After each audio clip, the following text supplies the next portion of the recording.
amba mabwiyo iyi Kigali utayibayemo udafitwe imitwe ijana ntabwo Kigali wayishobora bro.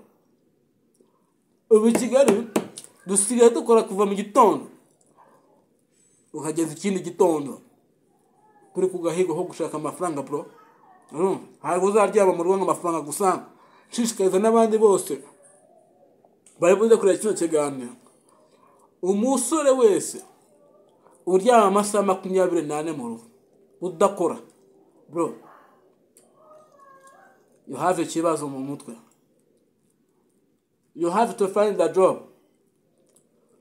Urumva ibyo bintu byo kuryama bategereje ngo iwanyu ngo bazagukorera bro, ibyo bintu ntabwo ari byo.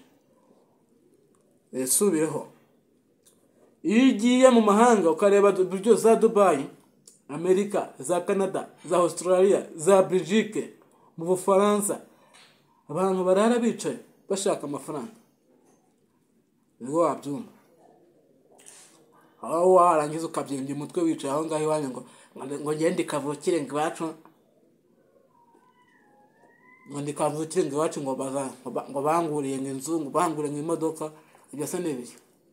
Ngo twagiye tuva icyangu iyo ngaza Nyamasheke tudashaka amafaranga. Ufite ikibazo nyama.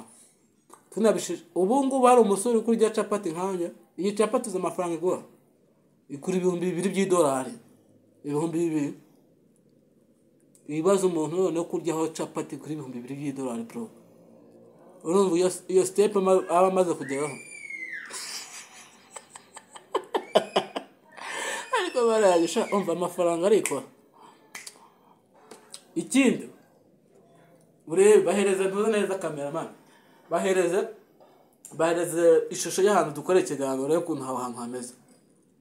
Urahabona? Mubaze murebe neza. Urahabona neza? Sa uzansanga Canada hano mperere, uzaza mugurira akantu. Umunyarwanda wese ushaka kuza muri Canada azansanga hari Toronto. Urumva mugurire capati,